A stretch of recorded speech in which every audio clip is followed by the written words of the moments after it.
Captain Dae-hyun stood on the bridge of the UNS Resolute, watching the stars blur past as his ship moved through space.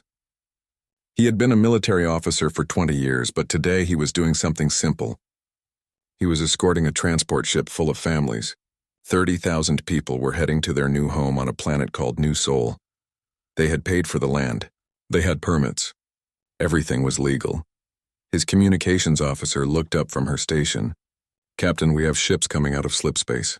Multiple contacts." Dae-hyun felt his stomach tighten. "Identification?" "Council Enforcement Fleet, sir." 15 warships. "They're moving to intercept the transport." This made no sense. The transport was still 2 days from New Sol. They were in open space following approved routes. Dae-hyun opened a channel to the transport ship. "Bright future, this is Resolute. We have council ships approaching. Stay calm and follow my lead." The council fleet formed a wall between the Resolute and the civilian transport. A face appeared on Dae-hyun's screen. It was Counselor Vrethax, a reptilian Scarian who had always hated humans. His scales were dark green, and his eyes were cold. "Human vessel, you are in violation of council law. Power down your engines immediately." Dae-hyun kept his voice steady. "Counselor, we are on an approved route to an approved colony. We have broken no laws." Vrethax showed his teeth in what might have been a smile. "Emergency Decree 7 Alpha was enacted 1 hour ago. All human expansion beyond current territories is now forbidden. Your colonists will turn back or they will be destroyed." "You can't do this," Dae-hyun said. "Those people have legal rights. They bought that land decades ago. The council has spoken. You have 5 minutes to comply." The channel closed. Dae-hyun immediately contacted Ambassador Ji-woo back on the diplomatic station. She was Earth's voice in the council, a woman who had spent 15 years trying to make peace with aliens who saw humans as lesser beings. "Ambassador, we have a situation." Dae-hyun explained everything quickly. Ji-woo's face went pale. "I'm heading to the council chambers now." "Stall them. I'll get this reversed." But Dae-hyun knew his ship. The Resolute was a diplomatic escort, not a warship. It had light weapons, enough to scare off pirates. The council fleet had 15 heavy cruisers. If they wanted to destroy the transport, he couldn't stop them. He opened a channel to the transport. "Bright future, you need to turn around, now." The transport captain was a civilian named Hongjin. "Captain Dae-hyun, we sold everything to come here. Our children are on this ship. We can't just go back. You have to. Please, trust me." Hongjin was quiet for a moment. "Okay, we're reversing course." The big transport ship slowly began to turn. It was not built for quick movements. It was a flying city, with engines meant for long, steady journeys, not combat maneuvers. Dae-hyun watched his countdown timer. 3 minutes left. The transport was turning, but so slowly. Then Vrethax appeared on his screen again. "The human ship is attempting to flee. This confirms their guilt." "Open fire, wait!" Dae-hyun shouted. "They're turning around." "They're complying." But the council ships were already firing. Blue energy beams cut through space. The first shots hit the transport's rear engines. Explosions bloomed across the hull.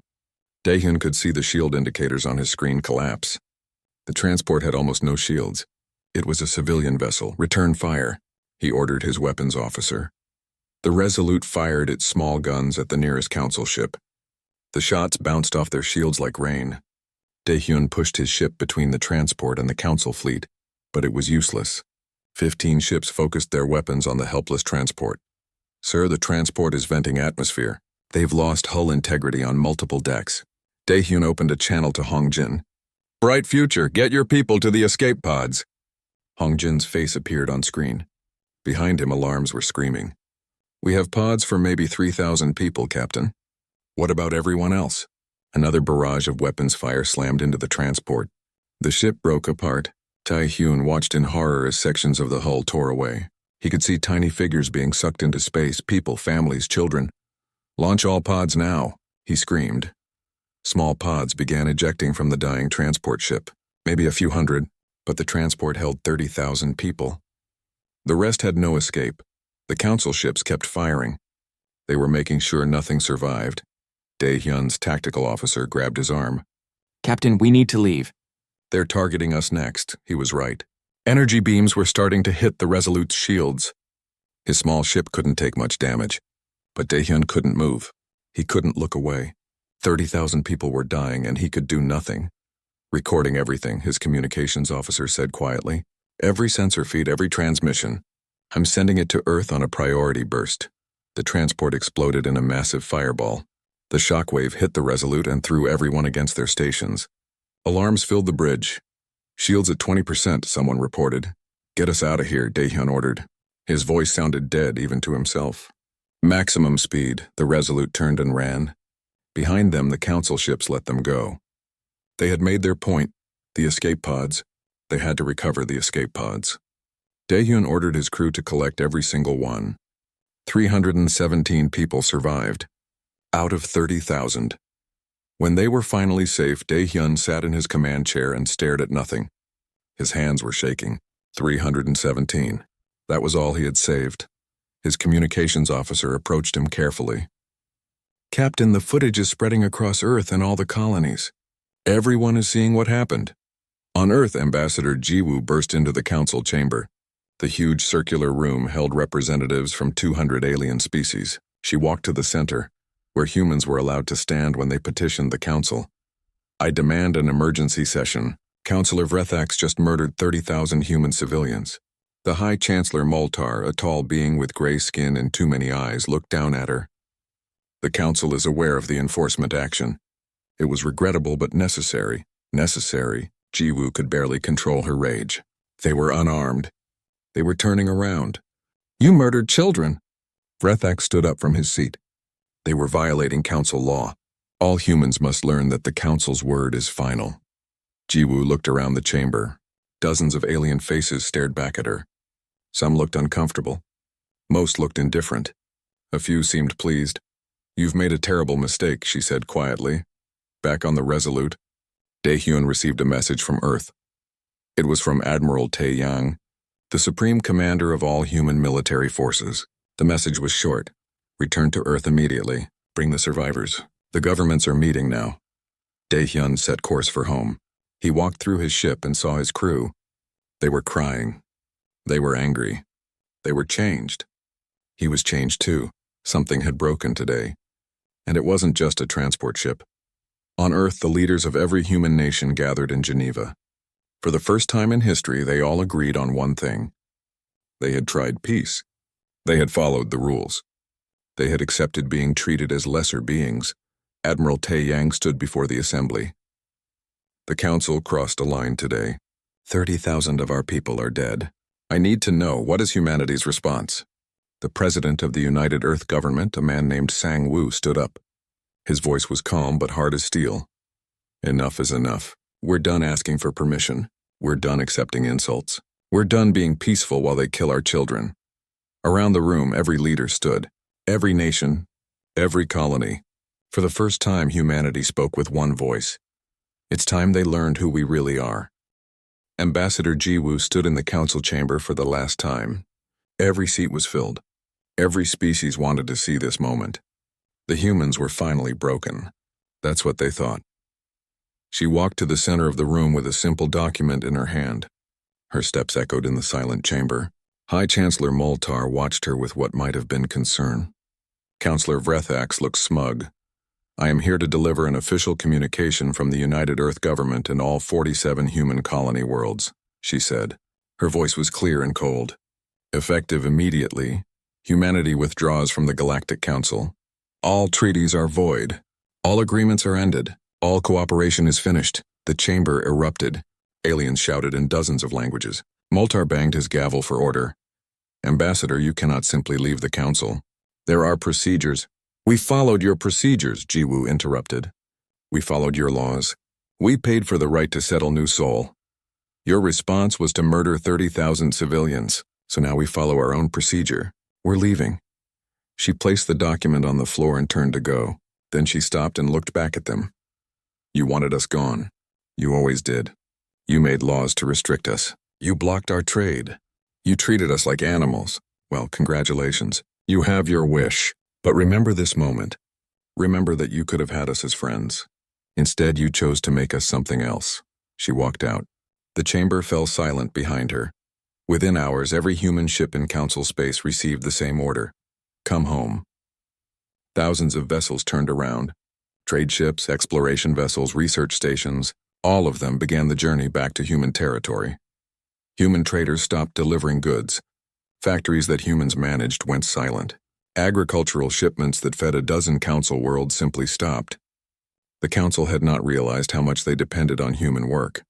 On Earth, Director Hee-jin stood in a bunker 3 miles underground.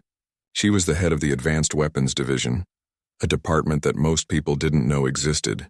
Around her, scientists and engineers worked at hundreds of stations. "How long until we're ready?" asked Admiral Tae-yang. He had come personally to see Project Prometheus. "We've been ready for 60 years, Hee-jin replied. "We just hoped we'd never need it." She led him through the facility. The first lab showed new ship designs. They were nothing like the council vessels that all looked similar. Human ships were different, strange, dangerous. "We assumed from the start that the council would never accept us," Hee-jin explained. "So we prepared. While they thought we were primitive, we were innovating. While they restricted our access to their technology, we built our own, better technology." She showed him weapons that bent space itself, shields that existed in multiple dimensions at once, and something special, the Cascade Drive. "Council ships use slip space," she explained. "They enter at one point, exit at another. Very predictable. Our Cascade Drive lets us move through slip space without fixed entry or exit points. We can appear anywhere." Tae-yang studied the data. "You're telling me we can teleport our ships?" "Not exactly, but close enough. A council fleet in formation would never see us coming." In the council chambers, Vrethax was celebrating. "You see? The humans were cowards all along. They run at the first sign of strength." But some council members looked worried. A 4-armed Chithrax named Kritok raised a concern. "Counselor, we have reports from 30 systems. Human trade has stopped completely. Food shipments are delayed. Our manufacturing planets are requesting assistance." Vrethax waved this away. "Temporary inconvenience. We'll find new sources." Moltar was less certain. He had studied humans. They were young, yes, but they were also clever, and they held grudges. "I recommend we monitor the human territories closely," Moltar said. "We should know what they're planning." The council agreed. They assembled a blockade fleet. 4,000 ships moved to surround human space. It was the largest military operation in council history. Fleet Marshal Kritok commanded the blockade. He positioned his ships in a perfect sphere around human territory. Every jump point was covered. Every trade route was blocked. The humans were trapped, except humans weren't in the trap. They had never been trapped at all. On Earth, Admiral Tae-yang addressed the entire human fleet. Every captain, every crew, every soldier watched. 47 colony worlds listened. "The council thinks they've caged us," he said. "They think we'll beg for mercy. They think we'll surrender. They're wrong." He paused and looked directly into the camera. 60 years ago, when we first joined the council, our leaders knew this day might come. They knew that the elder species might never accept us. So they prepared. Every generation we built in secret. We developed weapons they can't imagine. We trained for a war they think we can't fight. Today we showed them their mistake. On the colony world of New Busan, engineer Kyung-soo activated a device that had been built into the planet's infrastructure decades ago. Similar devices activated on all 47 human worlds at the same moment. The council blockade suddenly lost all sensor contact with human space. Their screens went blank. Their instruments showed nothing. It was as if every human world had simply vanished. Kritok stared at his displays in confusion. "What's happening? Where did they go?" His sensors officer checked everything 3 times. "Sir, I'm reading no energy signatures. No life signs. No electromagnetic emissions, nothing. It's like the planets are empty." "That's impossible. Billions of humans live in there." But the sensors didn't lie. Human space was dark. Silent. Dead. Kritok reported this to the council. Vrethax insisted the humans were bluffing. Moltar wasn't so sure. "Send a probe fleet," Moltar ordered. "We need to know what's happening in there." Inside human space, on a ship called the UNS Retribution, Captain Dae-hyun sat in a command chair very different from his old one. This was a warship. A real one. The Retribution was a Prometheus-class vessel, built with all the secret technology humanity had developed. "Status report," he ordered. His tactical officer, Lieutenant Jae-sung, smiled. "All systems green, Captain. Cascade Drive is ready. Weapons are ready. The council blockade has no idea we're here." Daehyun thought about the transport ship, about Hong Jin and the families, about the 317 survivors who had nightmares every night. Good, he said. When we move, we hit them hard. We hit them fast. And we make them understand that killing civilians has consequences. Around him, his bridge crew nodded. They had all seen the footage. They all knew someone who died that day. This wasn't about conquest. This wasn't about territory. This was about justice. On Earth, President Sang-woo met with Admiral Tae-yang and Ambassador Ji-woo. They sat in a secure room deep beneath the government buildings. The blockade is in place, Ji-woo reported. 4,000 ships.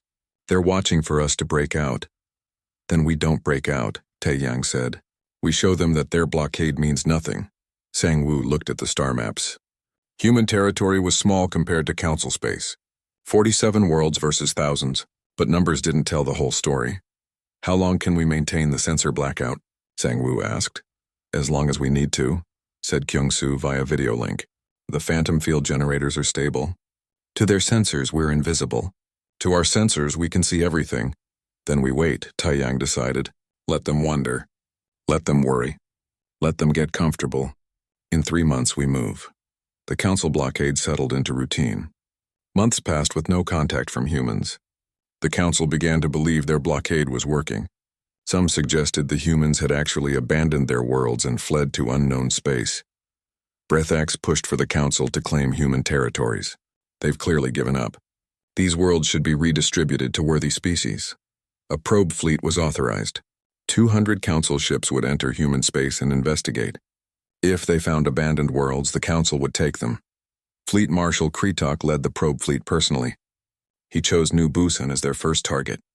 It was a newer colony, easier to claim. His fleet jumped into the system and found it apparently deserted. The planet was there, the cities were there, but no life signs. No energy readings, nothing. Deploy landing teams, Kritok ordered. I want to know where everyone went. His ship spread out across the system, searching for clues. That's when the trap was sprung. In the blackness of space, humanity's ghost fleet had been waiting. Hidden by technology the council didn't understand. They had watched the probe fleet enter their trap. Captain Daehyun gave the order that changed everything. All ships, decloak, fire at will. 50 human warships appeared from nowhere. They materialized inside the council formation, between their ships, behind their lines. The Cascade Drive had brought them exactly where they needed to be. The council probe fleet never had a chance. Human weapons were decades ahead of anything the council expected. Singularity warheads tore through shields like paper. Phased energy beams cut hulls apart. AI-guided missiles never missed. In 14 minutes, 187 council ships were destroyed. 13 escaped to report what happened. Kritok's flagship was one of the first to die. He barely had time to understand what was happening before the Retribution fired a singularity warhead through his bridge. As the survivors fled, Admiral Tae-yang sent a message. It broadcast across all council frequencies. The news of the New Busan massacre spread across council space like fire. 187 ships destroyed in 14 minutes. Fleet Marshal Kritok dead. The humans had vanished as quickly as they appeared. On the council station, Moltar reviewed the battle recordings. The surviving ships had captured footage, though most of their sensors had failed to track the human vessels properly. What he saw terrified him. Human ships moved wrong. They appeared from nowhere, fired with impossible accuracy, then vanished. The council fleet had fought ghosts. Worse, these ghosts had weapons that ignored shields and tore through armor like it was nothing. We need to respond with overwhelming force, Breathax demanded. He had lost his confidence but tried to hide it. Send the entire council fleet. Crush them. With what? Asked a Volthian admiral named Telmore. They can appear anywhere. Our sensors can't track them. Our weapons can't hit them. How do we fight an enemy we cannot see? Moltar made a decision. We reinforce the blockade. Triple the ships. Create multiple layers. If they attack, we'll have reserves to respond. The council pulled ships from everywhere. Soon, 12,000 vessels surrounded human space. It was the largest fleet ever assembled. Surely the humans couldn't fight that many ships. Inside human territory, Admiral Tae-yang reviewed the reports with satisfaction. The first strike had worked perfectly. But this was just the beginning. They've increased the blockade, reported Commander Soo-jin. She was captain of the UNS Silent Blade, a stealth carrier that held 50 smaller attack ships. 12,000 ships now. Good, Tae-yang said. More targets. Captain Dae-hyun sat with his senior officers on the Retribution. They were planning the next phase.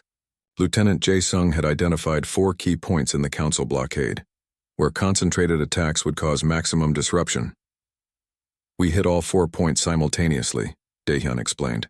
They'll have to split their response. While they're confused, our main battle groups push through and head for Council worlds. His weapons officer looked worried. Captain, we'll be outnumbered 100 to 1 at each point. Dae-hyun smiled. It wasn't a nice smile. They're not ready for what we've become. Numbers won't save them. The attack began at midnight, Council Standard Time. 4 separate human strike forces used their cascade drives to appear at different points around the blockade.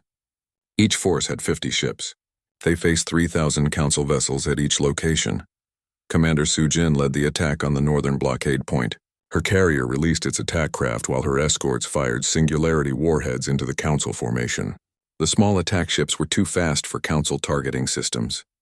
They darted between the big ships, firing precision strikes at engines and weapons. At the eastern point, Captain Dae-hyun's group used a different tactic. They broadcast false sensor images that made Council ships appear as hostile targets to each other. Suddenly, the Council ships thought their neighbors were human vessels. They opened fire on each other. Panic spread through the Council ranks. Commanders shouted conflicting orders. Ships tried to verify targets while being shot at. The confusion lasted just long enough for the human ships to fire their real weapons. At the southern and western points, 2 other human groups used pure firepower. They appeared in formation and unleashed everything. Missile swarms blocked out the stars. Energy beams created a web of destruction. Singularity warheads tore holes in space itself. In the first hour, the Council lost 800 ships. The 4 human strike forces vanished before the main Council fleet could respond.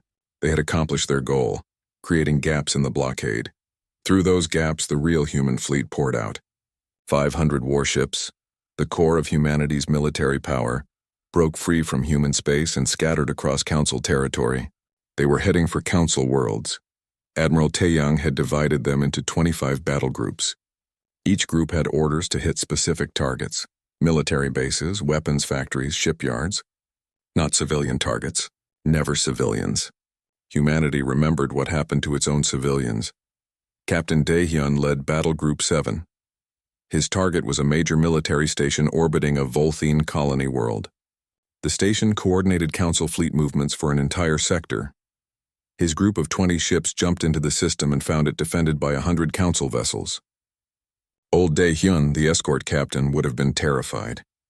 New Dae-hyun, commanding a Prometheus-class warship, barely slowed down. All ships, attack pattern Delta. Focus fire on the station's shield generators. The human ships moved like a single organism. They had trained for this. Every captain knew their role. Every crew trusted each other. This was human coordination. Chaotic to watch, but devastatingly effective. The Council defense fleet tried to form a battle line. Human ships ignored the line and went through it. They were faster, more agile. Their shields absorbed hits that should have destroyed them. Dae-hyun's ship took on 5 Council cruisers alone. His AI targeting system tracked all 5 simultaneously. His weapons fired in sequence, never wasting a shot. In 3 minutes, 4 of the enemy ships were disabled. The 5th retreated. Around him, his battle group destroyed the station's shields and began targeting specific systems. They hit the communications array, the power generators, the weapons control. The station died piece by piece, but the crew had time to evacuate. Sir, the station is launching escape pods, Jae-sung reported. Let them go, Dae-hyun ordered. Target the station's reactor. Once it's destroyed, we move to the next target. The station exploded in a controlled demolition. No crew died, but the Council lost a major strategic asset.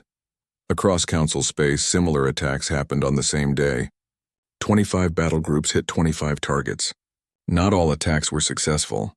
Humanity lost 19 ships, but the Council lost dozens of stations, 3 shipyards, and hundreds more vessels.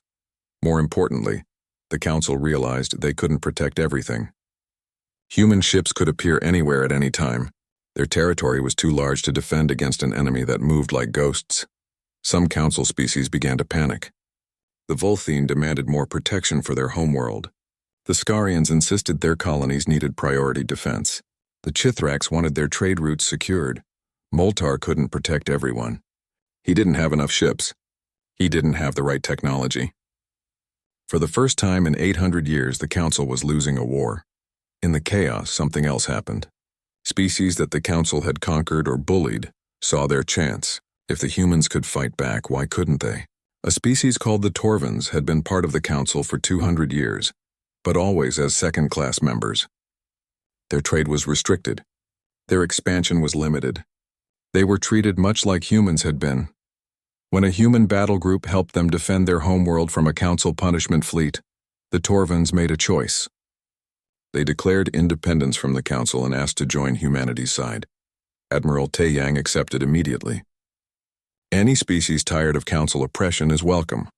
Within a month, 6 more species joined what they called the Free Species Coalition. It wasn't just humans anymore. It was everyone who had suffered under Council rule. This changed everything.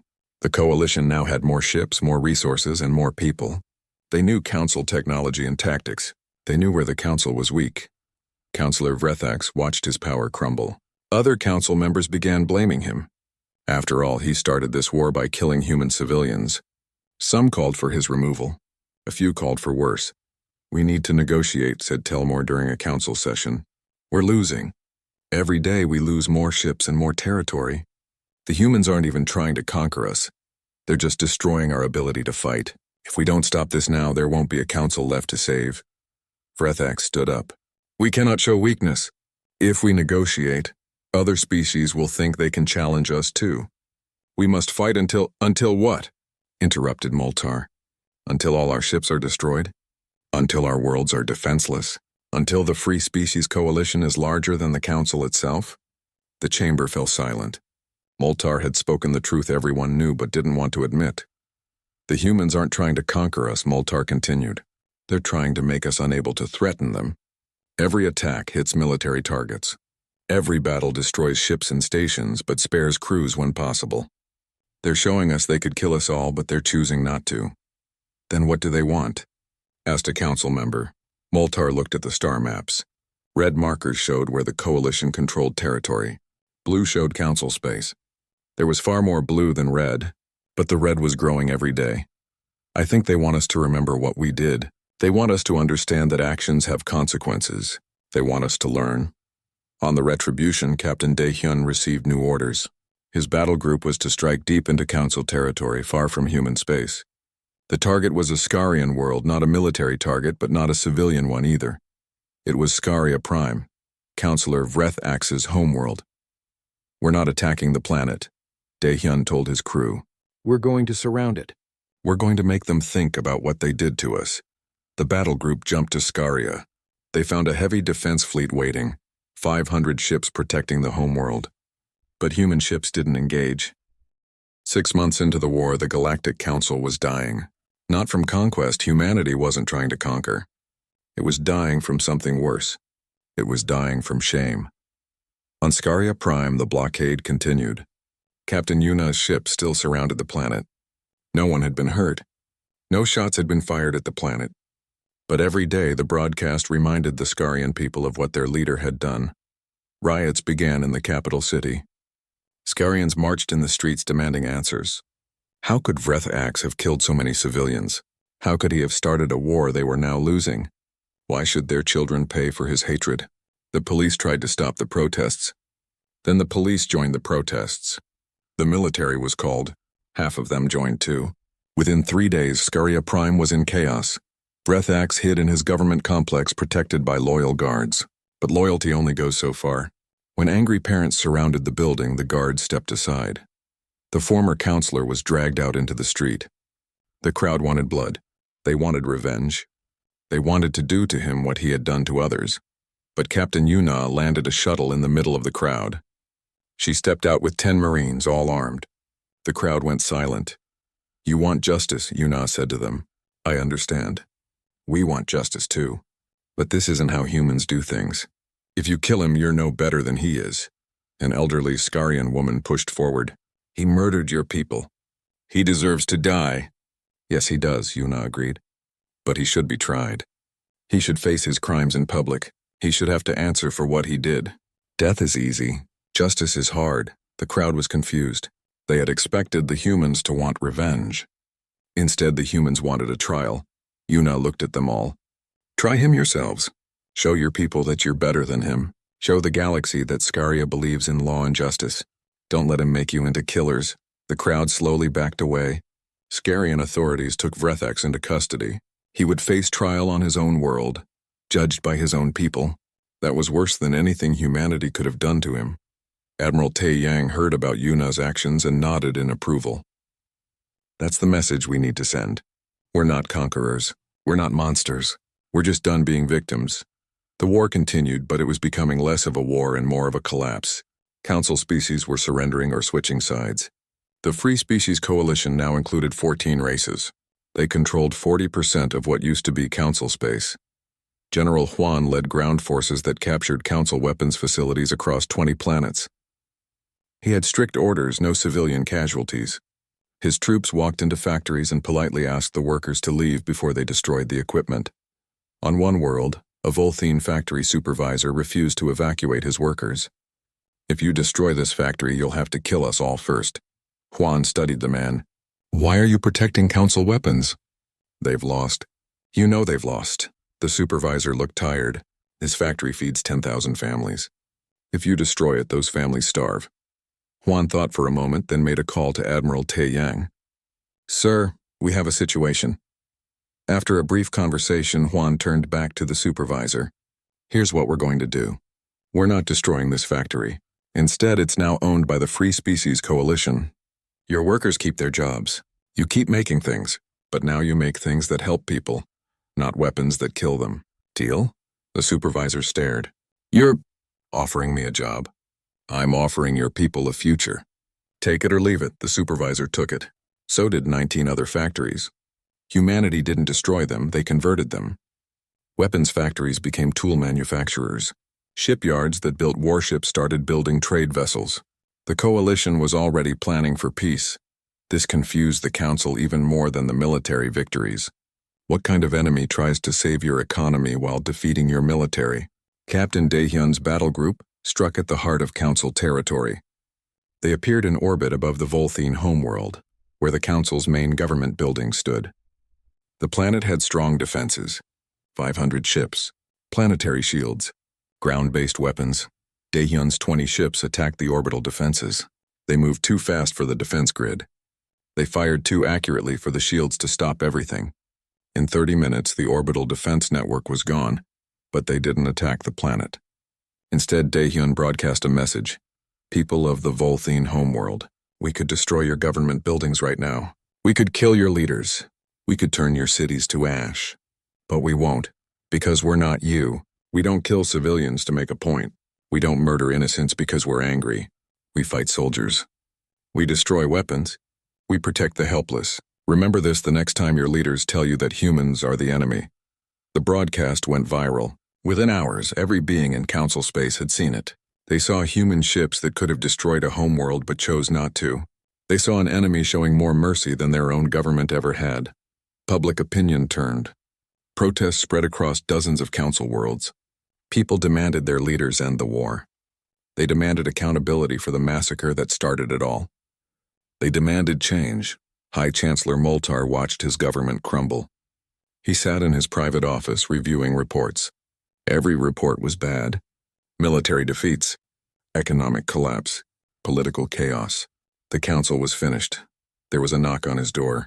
His security chief entered, looking nervous. Chancellor, you need to see this. We found classified files in the deep archives. Very old files. Moltar reviewed the documents. His face went pale. The files dated back to when humans first joined the council, 87 years ago. They were internal memos from the council leadership at that time. The memos discussed humanity. They talked about human innovation, human adaptability, human creativity, and they were afraid. The old council leaders had run projections. In every simulation, humans eventually surpassed all elder races in technology and capability. So they made a plan: restrict human expansion, limit human trade, create laws that kept humans weak. The entire 8 decades of discrimination had been deliberate. The Council hadn't treated humans badly because they were primitive. They treated humans badly because they feared what humans would become. Moltar felt sick. They knew. The whole time they knew we were creating this situation. The security chief nodded. Every restriction, every insult, every law. It was all designed to prevent humans from reaching their potential. But it didn't work. They reached it anyway. Moltar realized the truth. The Council hadn't crossed a line with the massacre. They had been crossing lines for 8 decades. The massacre was just the moment when humanity stopped accepting it. "Get me a secure channel to Admiral Tae Yang," Moltar ordered. "It's time to end this." The call took 3 days to arrange. Both sides needed to verify security. Both sides needed to agree on neutral ground. Finally, Moltar and Tae Yang spoke. "Admiral, I'm requesting a meeting. Not to surrender, to negotiate." Tae Yang was silent for a long moment. "Why would we negotiate? We're winning." "Because winning isn't your goal," Moltar said. "If it was, you would have destroyed our homeworlds by now. You would have killed millions. But you haven't. You've been careful, precise. You're fighting a war with rules even though we didn't give you the same courtesy. You noticed that, did you?" "I noticed a lot of things. I know what this war is really about. It's not about conquest. It's about justice. About making us understand what we did. And I think we understand now." Tae Yang considered this. He thought about the 30,000 dead. He thought about the years of discrimination. He thought about humanity's future. One meeting. Neutral station. You, me, and our advisors. We talk. If I don't like what I hear, the war continues. Agreed. The meeting was set for 1 week later. Ambassador Jiwoo would join Tae Yang. Moltar would bring his council advisors. The location was an independent trade station that belonged to neither side. Captain Dae Hyun's ship provided security for the human delegation. He walked the corridors of the station, checking for threats. Everything looked clean. But he stayed alert. Humanity had learned not to trust easily. In the meeting room, Moltar arrived first. He brought documents, evidence, the old classified files about the conspiracy against humanity. "Before we begin negotiations," Moltar said, "you need to see these." He showed them everything. The plans to restrict humanity. The projections that showed human potential. The deliberate campaign of discrimination that lasted 8 decades. Jiwoo read through the files, her face showing no emotion. But her hands were shaking. "You knew," she said quietly. "From the very beginning, you knew we weren't inferior. You were just afraid we'd be better." "The council leadership knew," Moltar corrected. "Most species didn't. Most council members actually believed humans were primitive. They believed we were helping you by restricting you. But yes, at the highest levels they knew. And they were terrified." Admiral Tae Yang stood up and walked to the window. He looked out at the stars. 30,000 people died because you were afraid of us. Yes. Millions of humans lived restricted lives, accepted insults, followed unjust laws because you were afraid we'd be successful. Yes. Tae Yang turned around. And now we are successful. Now we're everything you feared. So what happens next? 3 days later, humanity presented its terms. The meeting room on the neutral station was packed. High Chancellor Moltar sat on one side with his advisors. Admiral Tae Yang and Ambassador Jiwoo sat on the other. Between them, the future of the galaxy would be decided. Jiwoo stood up. She had been Earth's voice to the Council for 15 years. She had endured insults, restrictions, and dismissal. Now she spoke with authority. The Galactic Council is dissolved, not destroyed, reformed completely. Every species starts as equals. No elder races. No junior members. Everyone has the same rights, the same voice, the same opportunities. One of Moltar's advisors objected. "The elder races built the council over thousands of years. You can't just erase that history." "We're not erasing it," Jiwoo replied. "We're learning from it. Your council was built on the idea that some species were better than others. That older meant wiser. That tradition meant correctness. History proves you wrong." A young human diplomat named Minseo stepped forward. She had helped draft the proposal. "We call it the Galactic Federation," Minseo explained. She activated a holographic display. "Every species gets representatives based on population. No species can have more than 15% of the total votes, even if they're the largest. Laws require 60% approval. No single species or small group can control everything." "What about decision-making?" asked Telmore, the Volthene admiral. The Council could act quickly when needed. This system sounds slow. Speed isn't always good, Taeyang said. The Council acted quickly when it murdered our civilians. Maybe slower decisions mean better decisions. The room went quiet. No one could argue with that. President Sang-woo joined via hologram from Earth. The Federation will have a security force, but it's not controlled by any single species. It's commanded by a rotating council of military leaders from different races. They serve 5-year terms, then return to their home fleets. And territory? Moltar asked. Species with disputed borders, worlds that were taken by force? Truth and reconciliation, Jiwoo said. Every species can present claims. Independent judges review the evidence. Decisions are based on law and justice, not power and age. If worlds were taken unjustly, they're returned. Minseo added another point. And most importantly, no species can be restricted from advancement. No limits on expansion, trade, or technology development. As long as you're not hurting others, you're free to grow. Moltar looked at the proposal. It was fair. More than fair. It was idealistic. Maybe too idealistic. This is a complete restructuring of galactic society, he said. Many species won't accept it. Some will fight. Then they fight us, Taeyang said simply. The Free Species Coalition has 14 member races and growing. We control 40% of former council space. We have the strongest military in the galaxy. Anyone who wants to keep the old ways of oppression and discrimination can try their luck against us. It wasn't a threat. It was a fact. Moltar studied the humans. 6 months ago they were the oppressed. Now they were dictating terms. But not the terms of conquerors. They weren't demanding tribute or territory. They were demanding fairness.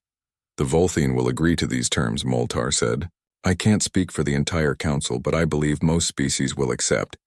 The alternative is continued war against an enemy that can appear anywhere and strike at will. That's not a choice, it's suicide. Then we have an agreement, Jiwoo said. They spent 3 days working out details. Which species would be invited first? How to handle the transition. What to do about council officials who had committed crimes. One issue caused debate. What about Vrethax and other council members who had ordered or approved the civilian massacre? They should be tried by an independent court, Minseo suggested. Representatives from multiple species, including humans. A transparent trial. Public testimony. Real justice, or what punishment do you seek? Moltar asked carefully. Captain Dae-hyun, who had been silent until now, spoke up. Life imprisonment. Public acknowledgement of their crimes. And they have to meet the survivors. All 317 of them. They have to look those people in the eyes and explain why 30,000 others died. It was a cruel mercy. Death would be easier than facing the consequences of their actions for the rest of their lives. The agreement was finalized. The announcement went out simultaneously to all species. The Galactic Council was dissolved. The Galactic Federation would take its place. Reactions were mixed. Some species celebrated, others protested. A few tried to fight. The Free Species Coalition quickly dealt with resistance. 3 species that refused to join found themselves blockaded by human ships until they changed their minds. Within 6 months, the Federation had 140 member species. Within a year, 200. The old council races joined. The liberated species joined. Even species that had been neutral joined because the Federation offered something the council never had. Hope. On New Sol, where 30,000 colonists had been heading when they were murdered, humanity built a memorial. It was a simple structure made of white stone. No weapons, no military symbols, just names. 30,000 names carved into the stone. Captain Dae-hyun attended the dedication ceremony. He was officially retired now, though he consulted for the Federation fleet. He stood before the memorial with the 317 survivors. Hong Jin was there, the transport captain who had tried to save his ship. He had lost his wife and 2 children. Now he taught navigation at the new Federation Academy. They didn't die for nothing, Hong Jin said quietly. They died and we made sure it meant something. Dae-hyun put his hand on the memorial. They were heading to a new home. Now that home exists. 50,000 people live here. The colony is thriving. This is what they wanted. Ambassador Jiwoo, now the Federation's chief diplomatic officer, gave a speech. She talked about loss and justice. She talked about choosing to build instead of destroy. She talked about remembering pain so it never happens again. These 30,000 people changed the galaxy, she said.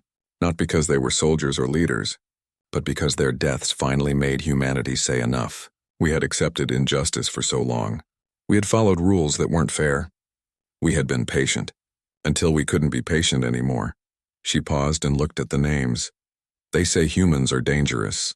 They say we're unpredictable. They say we hold grudges. All of that is true. But they forget the most important thing about humans. We remember. We remember kindness and we remember cruelty. We remember friends and we remember enemies. We remember injustice and we work to make sure it never happens again. The memorial bore an inscription at its base. It was written in every language of the Federation. 30,000 lives. One moment. Everything changed. Never again. 10 years passed. The Federation grew stronger. New species joined. Old conflicts were resolved. The galaxy entered an era of peace unlike anything in recorded history. On Earth in Geneva, the Federation Council met regularly. 200 species sent representatives. They debated. They argued. They voted. Democracy was messy, but it worked. Admiral Taeyang had truly retired now. He lived quietly on New Busan, the colony where humanity's counterattack had begun. Sometimes young officers visited him for advice. One day, a Scarian cadet came to his home. She was nervous speaking to the admiral who had defeated her people's military. "Sir, I'm studying human military tactics at the academy. I wanted to ask, how did you win?" "We had more ships, more experience, more resources." Taeyang poured her tea. "You want the tactical answer or the real answer?" "The real answer, sir. We won because we had to. You were fighting to maintain power. We were fighting for survival. You were following orders. We were protecting our children. You could lose battles and go home.